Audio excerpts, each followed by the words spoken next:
அனைவருக்கும் கணித வணக்கம். இப்போ பார்க்க போகிறது 8ஆம் வகுப்புக்குரிய கணக்கு. பயிற்சி 4-1 முதல் கணக்கு பார்க்க போகிறோம்.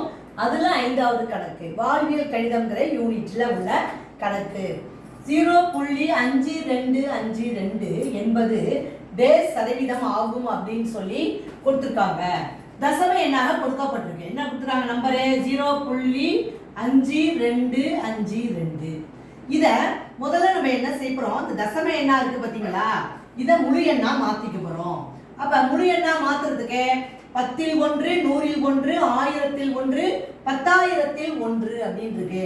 அப்ப என்ன வரும்? முழு எண்ணா மாத்தும் பொழுது 52 5252 முழு எண்ணா மாறிடும். என்ன வரும்? கீழே 10000. அப்புறம் இது இன்ட்டு 100% கொடுத்துருக்காங்க. இதான் நம்ம ஆன்சர் கண்டுபிடிக்க போறோம். இப்போ பார்த்தீங்கன்னா 10000, இந்த 2 பூஜ்ஜியத்துக்கு இந்த 2 பூஜ்ஜியத்தை அடிச்சுட்டேன்.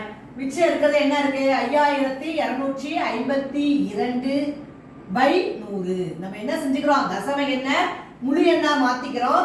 அதுக்கு எத்தனை இலக்கத்துல இருக்குன்னு பாக்குறோம். 10ல் 1, 100ல் 1, 1000ல் 1, 10000ல் 1.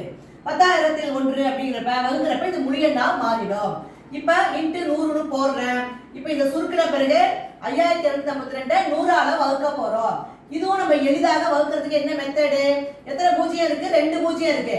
அப்ப இங்க இருந்து வர்றப்ப 2 ஸ்தானம் தள்ளி நம்ம என்ன செய்யணும்? புள்ளி வச்சு எழுதணும். அப்ப பாத்தீங்கன்னா 52.52%. இதான் இந்த கணக்குக்குரிய விடையாகும். ஆன்சர் என்ன வந்திருக்கு? 52.52% ஆகும். புரிஞ்சுங்களா?